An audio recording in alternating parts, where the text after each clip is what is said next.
Trudno o bardziej dobitny dowód na to, że w dobie elektryfikacji klasyczny, no prawie, bo wzbogacony o miękką hybrydę silnik wysokoprężny wciąż ma rację bytu, a wręcz potrafi zawstydzić nowoczesne technologie. Najnowsza generacja klasy E w potężnej odmianie 450D to jeżdżący manifest inżynieryjnego kunsztu. Pod jej maską drzemie wybitny 3-litrowy, 6-cylindrowy diesel, który łączy gigantyczny moment obrotowy z tak absurdalnie niskim spalaniem, że granice fizyki wydają się tu po prostu nie obowiązywać.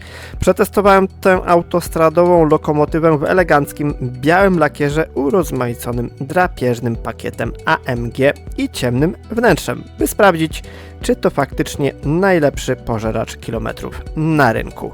Ja jestem Kamil Rogala i zapraszam Was na mój test Mercedesa klasy E w wersji 450D.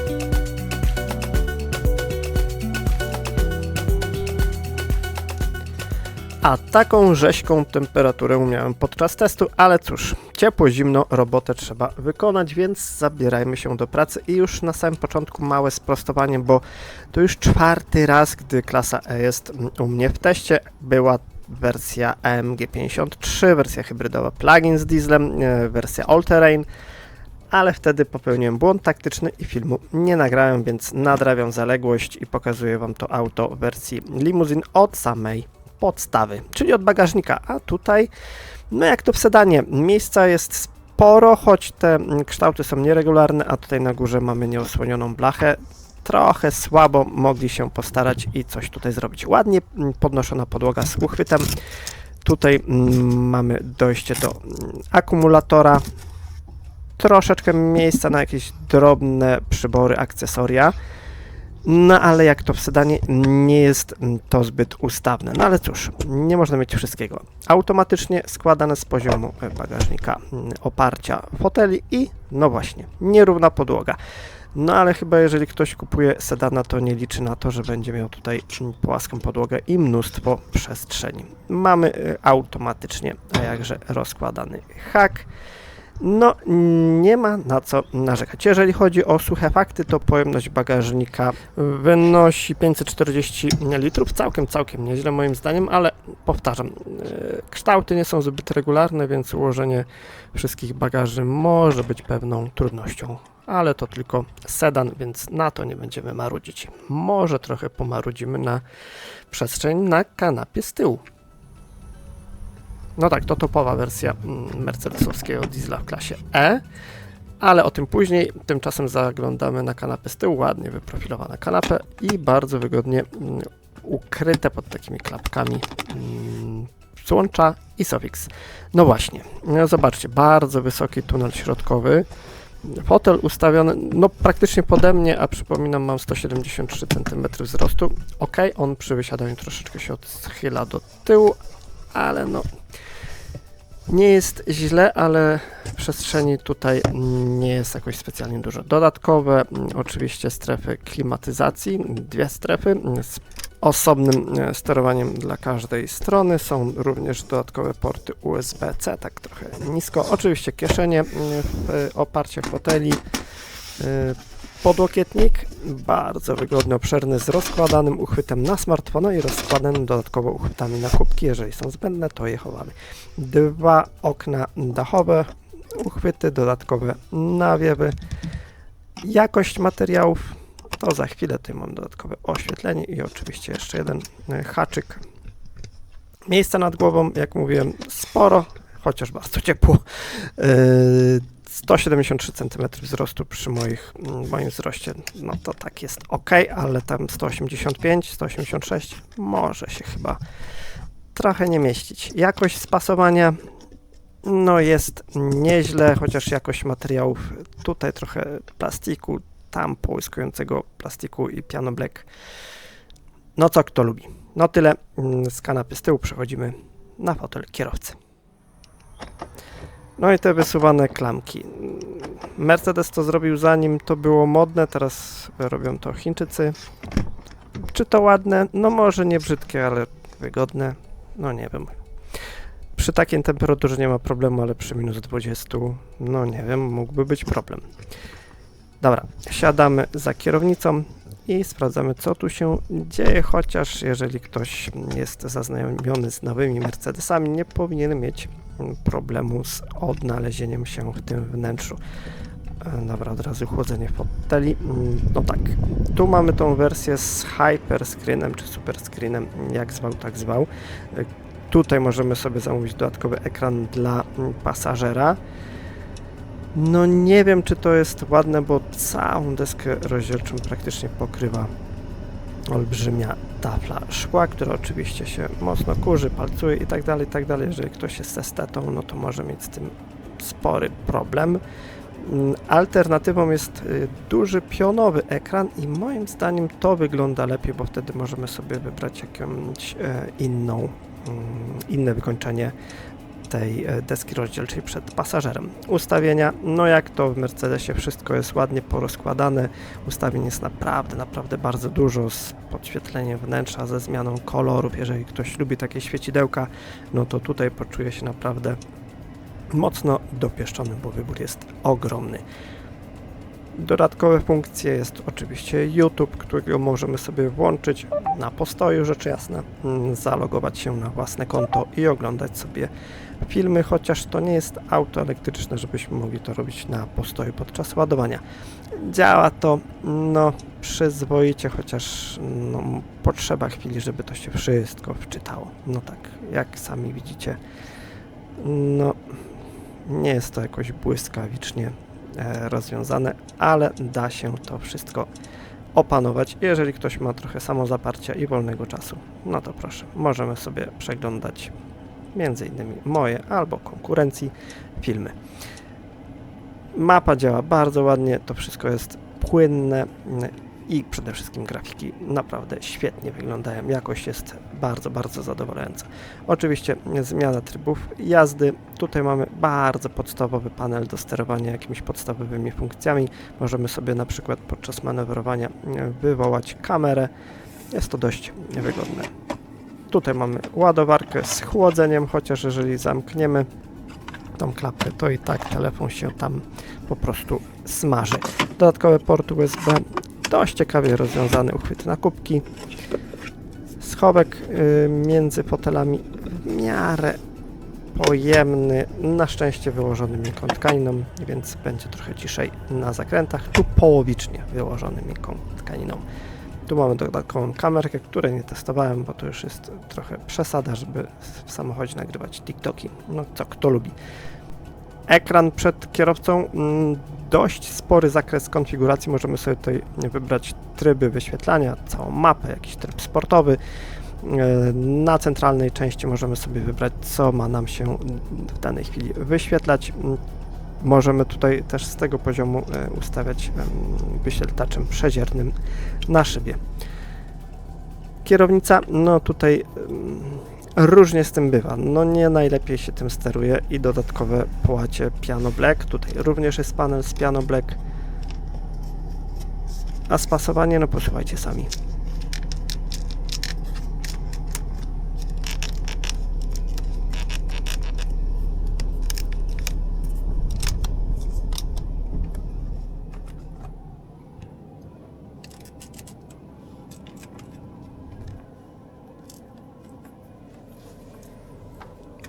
No, rzekłbym, że jest różnie.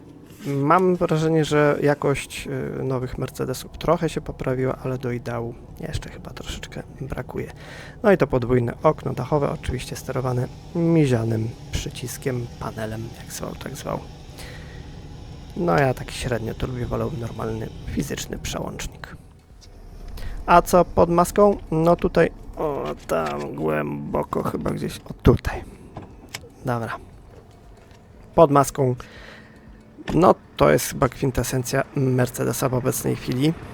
A w tej wersji 450D pracuje zmodernizowany rzędowy 6-cylindrowy silnik wysokoprężny o pojemności 3 litrów z rodziny OM656M. Jednostka ta generuje potężne 367 koni mechanicznych oraz gigantyczny moment obrotowy 750 Nm. Sprint od 0 do setki zajmuje zaledwie 4,8 sekundy. No, można powiedzieć, że osiągi praktycznie auta sportowego. Prędkość maksymalna oczywiście ograniczona elektronicznie do 250 km na godzinę. A jak ze spalaniem? No, to jest bardzo, bardzo ciekawy temat, ale o tym już na jazdach testowych. No i właśnie, zaczynamy naszą trasę testową. Najpierw oczywiście 10 km po mieście spokojnym tempem i wyjątkowo w trybie Eco. Zazwyczaj staram się nie stosować trybów Eco, bo w większości przypadków one działają różnie, ale w tym Mercedesie dzięki zastosowaniu układu miękkiej hybrydy napęd w trybie Eco działa naprawdę bardzo przyjemnie, bowiem podczas żeglowania i można to stosować również w mieście, silnik po prostu się wyłącza i auto sunie sobie na wybiegu naprawdę na sporych dystansach, więc jeżeli ktoś ma wprawę i potrafi to wykorzystać, wtedy spalanie spada wyraźnie, więc tym razem wyjątkowo przełączyłem auto w tryb Eco. Mamy więc chwilę czasu, bo to 10 km to nie jest takie hop-siup, więc możemy zacząć tradycyjnie od takiego zarysu historycznego, bo historia klasy E to w zasadzie historia samego segmentu limuzyn wyższej klasy średniej. Choć oficjalnie nazwa klasa E zadebiutowała dopiero w 1993 roku po liftingu legendarnego typu szeregu W124, jej korzenie sięgają znacznie głębiej do kultowych modeli takich jak ponton z lat 50. czy słynnej niezniszczalnej beczki W123, która zdaniem niektórych zmotoryzowała Europę i do dziś jest symbolem absolutnej, pancernej wręcz trwałości. Przez dekady ten model stanowił kręgosłup sprzedażowy Mercedesa, będąc niezawodnym wyborem taksówkarzy, dyrektorów i dyplomatów na całym świecie. Najnowsza, oznaczona kodem W214 generacja to gigantyczny skok technologiczny. Czy jakościowy? No, zdania są podzielone, ale nie będę tutaj wkładał kija w mrowisko. Wciąż jednak czerpię garściami ze swojego bogatego dziedzictwa, stawiając na nienaganny komfort i wybitne zdolności pochłaniania setek kilometrów na tak zwanym jednym posiedzeniu. No właśnie, jeżeli ktoś nie ma ambicji sportowca i potrafi jeździć cierpliwie, przewidywalnie, to na jednym zbiorniku paliwa bez problemu pokona ponad 1000 km. Niektórzy 1100, 1200, zależy oczywiście od trasy, ale jeżeli ktoś jedzie spokojnie drogą ekspresową, no to 1000-1200 km, no chyba dałby radę pokonać. No ale dobra, o tym porozmawiałem później po pomiarze na drogach podmiejskich, a teraz wracajmy na drogi miejskie i wróćmy jeszcze też do opisu stylistyki, bo jednym nowa klasa E się podoba, innym niekoniecznie, ale z gustami tak zawsze bywa. Jednym się podoba Audi A6 nowe, innym kompletnie nie. Jedni wolą BMW serii 5, inni nie mogą na nie patrzeć. No cóż, dla każdego coś miłego. Tak czy inaczej, wizualnie nowa klasa E potrafi być niezwykle stonowana, choć testowany egzemplarz w takim śnieżno-białym kolorze, trochę przedstawiciela handlowego, no to bardzo bogatego i wysoko usytuowanego chyba. W tym białym lakierze i z agresywniejszym pakietem AMG skutecznie zrywa z wizerunkiem takiego zachowawczego wozu. W ogóle ta konfiguracja jest troszeczkę czy dziwna, może to za duże słowo, ale tak, biały lakier, stylistyka AMG i potężny diesel pod maską, no dość ciekawe połączenie. Jasny lakier fajnie kontrastuje z przyciemnianymi szybami, czarnymi akcentami i przeprojektowanymi zderzakami o powiększonych lotach powietrza. To auto wygląda bardzo świeżo, dynamicznie i bardzo opływowo, bo współczynnik oporu powietrza na poziomie CX023 to nie tylko chwyt marketingowy, ale realna korzyść, którą usłyszymy i odczujemy w portfelu na autostradzie, a w zasadzie nie usłyszymy, bo podczas jazdy z wyższymi prędkościami wyciszenie wnętrza jest naprawdę na bardzo przyzwoitym poziomie. Może to nie jest jakaś rewolucja, ale jest całkiem nieźle. A wnętrze? no to już jak wspomniałem wcześniej, oglądaliśmy to wnętrze z bliska i brzydko mówiąc macaliśmy, dotykaliśmy, naciskaliśmy. Zdania są bardzo podzielone. Mnie się to wnętrze podoba, chociaż w innej konfiguracji. Jakiś czas temu, jak Wam już wspominałem, miałem wersję All Terrain z brązową tapicerką i bez tego olbrzymiego ekranu, tylko z tym jednym pionowym ekranem po środku. No było lepiej i pod względem obsługi, i pod względem wyglądu, moim zdaniem. Tu no czarno-czarne, piano black, podświetlenie to można wyłączyć, jeżeli ktoś tego nie chce. I ten olbrzymi ekran, moim zdaniem, odrobinę przerost formy nad treścią, ale tak jak wspomniałem, co kto lubi. Ja bym wybrał inną konfigurację, ale tak czy siak, moim zdaniem nie jest źle. Jeśli jednak przesiądziemy się do tyłu, musimy spojrzeć prawdzie w oczy. Jak to w segmencie E-Premium bywa, na tylnej kanapie cudów nie ma. Mimo blisko 5 metrów długości nadwozia i rozstawu osi na poziomie 2961 mm, przestrzeń jest po prostu tak w sam raz. W klasie S byłoby więcej i więcej chyba byłoby miejsca w Skodzie Superb, ale no nie będę tutaj znowu po raz kolejny wkładał kija w mrowisko. Jeżeli ktoś kupuje auto z segmentu premium, z segmentu E-Premium, to chyba wie, z czym to się wiąże, że tutaj z tyłu będzie miejsca tak jak w segmencie D nie premium. No nie wiem, dajcie znać w komentarzach, co wy o tym sądzicie, czy w innym modelu z podobnego segmentu będzie więcej miejsca, czy wszędzie jest tak samo. No ale o miejscu możemy sobie dyskutować, o wyglądzie też możemy sobie dyskutować i też warto sobie podyskutować o tym, co napędza akurat ten model, bo w testowanym egzemplarzu mamy topową wersję silnika wysokoprężnego oznaczoną jako 450D. No właśnie. Pod maską mamy 3-litrowy silnik 6-cylindrowy, rzędowy o mocy 367 koni mechanicznych i momencie obrotowym 750 Nm. Moc wysoka, ale to chyba ten moment obrotowy robi największe wrażenie, bo ta wartość jest naprawdę olbrzymia. Co więcej, Mercedes zastosował tu naprawdę świetnie dopracowaną technologię miękkiej hybrydy MHEV. Zintegrowany rozrusznik alternator ISG dostarcza dodatkowe 23 konie mechaniczne oraz aż znowu 205 Nm w postaci tak zwanego EQ Boost. Jak to działa w praktyce? No otóż silnik elektryczny nie tylko wygładza proces uruchamiania diesla, naprawdę robi to rewelacyjnie. I to uruchamianie i wyłączanie jednostki napędowej w systemie start-stop jest rewelacyjne do tego stopnia, że jest to niemal niewyczuwalne, ale też błyskawicznie wypełnia najdrobniejsze luki w tak zwanej turbo dziurze w oczekiwaniu na ciśnienie z turbo sprężarek. No przyznam, że nie pamiętam, żebym jeździł autem z miękką hybrydą i dieslem, o ile w ogóle taki wynalazek jeszcze gdzieś jest, na pewno w innych modelach, ale nie pamiętam, żebym jeździł takim połączeniem, które działa tak rewelacyjnie sprawnie i tak dzięki temu między innymi włączyłem tryb Eco, o czym Wam już wspomniałem na początku pomiaru. Działa to fantastycznie. Dodajmy do tego seryjny, naprawdę dopracowany napęd na wszystkie koła Formatic oraz błyskawicznie i zarazem naprawdę gładko zmieniającą biegi 9-stopniową przykładnią 9G Tronic.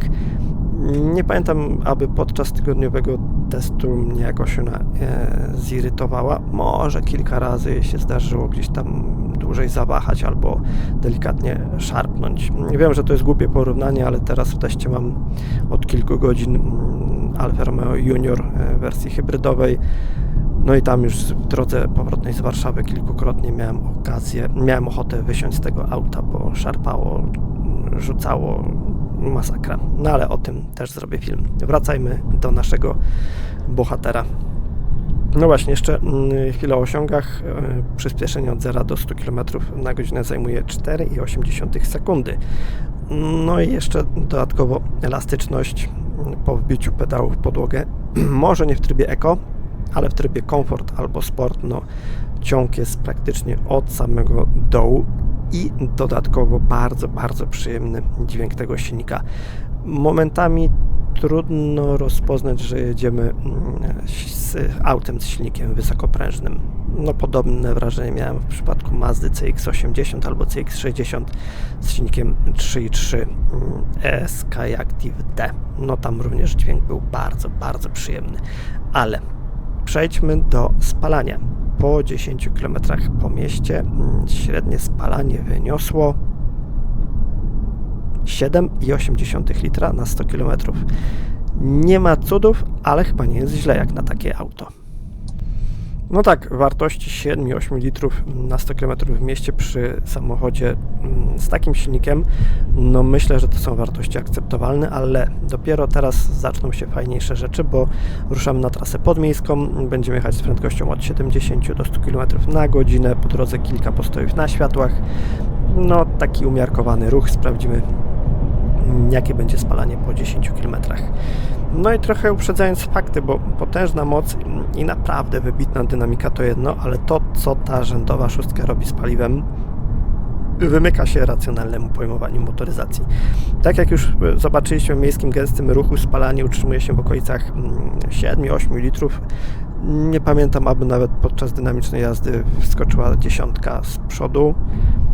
Poniżej 7 chyba też mi się nie udało zejść, no ale była bardzo, bardzo wysoka temperatura, więc klimatyzacja i tak dalej, to też raczej wpłynęło na wynik. Za to przy spokojnej jeździe na drogach podmiejskich komputer potrafi wskazać wartości w okolicach 4 litrów na 100 km. Jeżeli ktoś bardzo, bardzo się postara, korzystając właśnie z trybu Eco, podczas spokojnej jazdy z niewielkim ruchem na drogach podmiejskich zejdzie nawet poniżej 4 litrów. No, to jest naprawdę fantastyczny wynik. Na drogach ekspresowych przy wyższych prędkościach wartości rzędu 4,5-5 litrów nie robią na tym napędzie najmniejszego problemu i da się takie wartości uzyskać. Na ekspresowej drodze, tak na autostradzie będzie to pewnie powyżej 5,5 do 6 litrów. Źle?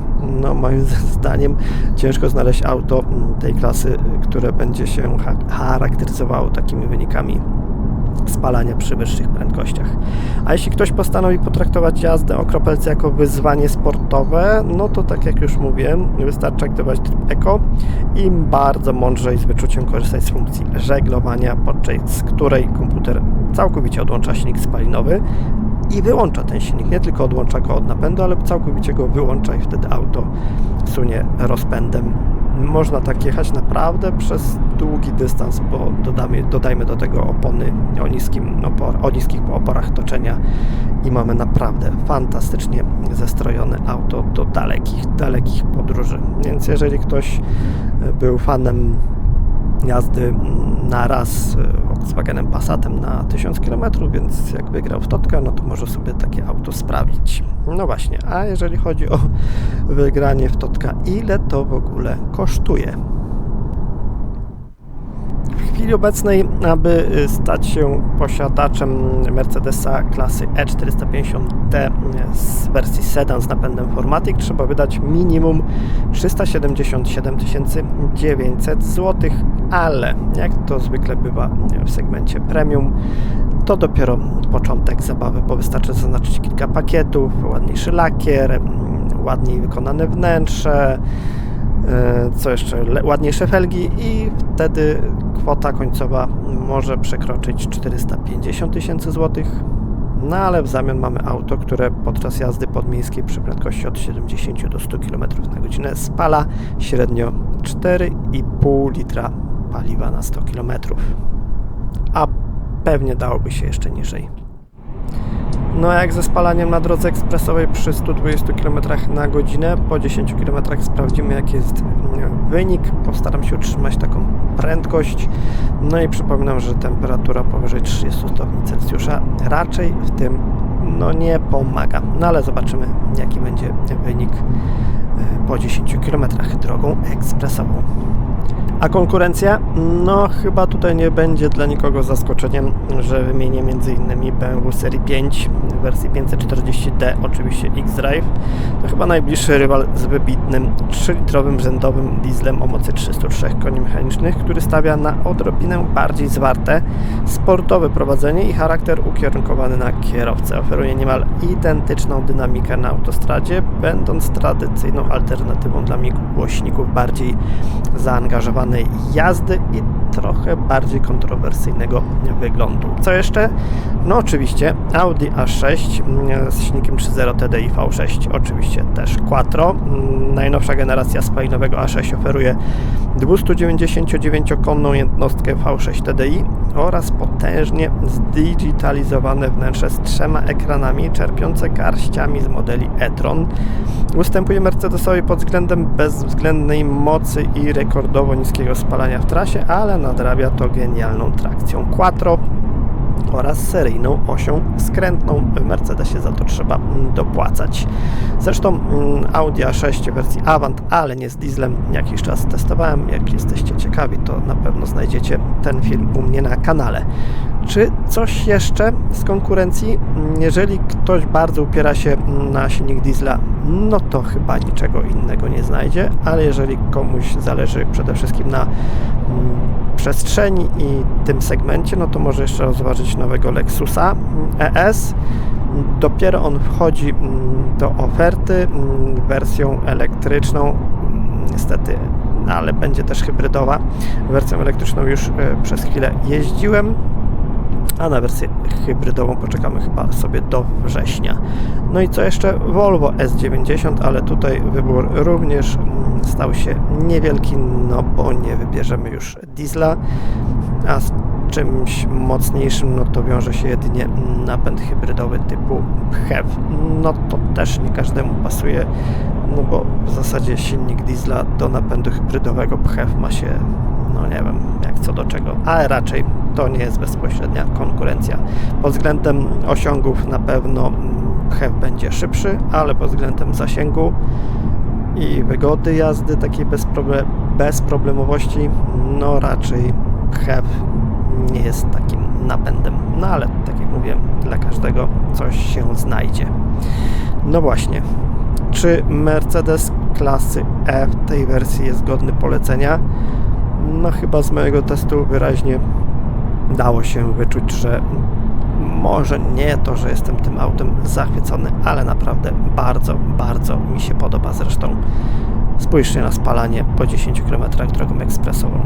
4,5 litra. No chyba komentarz zbędny. A teraz jeszcze sprawdzimy sobie przyspieszenie, elastyczność od 90 do 120 km na godzinę. Najpierw tryb, jak dobrze kojarzę, Eco albo Comfort, a teraz zmienimy sobie tryb na Sport.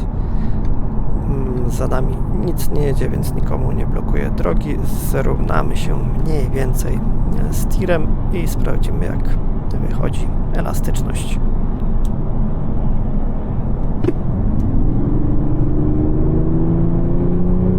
No momentalne odejście, chyba nie ma o czym rozmawiać.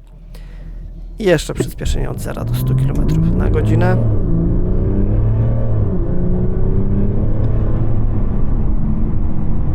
A teraz to samo w trybie Sport. Nie ma tradycyjnej procedury startu, ale coś tam spróbujemy z pedałem hamulca i przyspieszenia. No coś tam się zadziało i start z miejsca jest troszeczkę bardziej dynamiczny. No właśnie, to by było na tyle. Bardzo dziękuję Wam za oglądanie. Zapraszam do komentowania, wyrażania własnej opinii, no i oczywiście do subskrybowania i oglądania innych moich filmów. Jeśli jeszcze macie jakieś sugestie, pytania, coś chcielibyście napisać, to śmiało nie krępujcie się. Tymczasem do zobaczenia. Trzymajcie się. Cześć.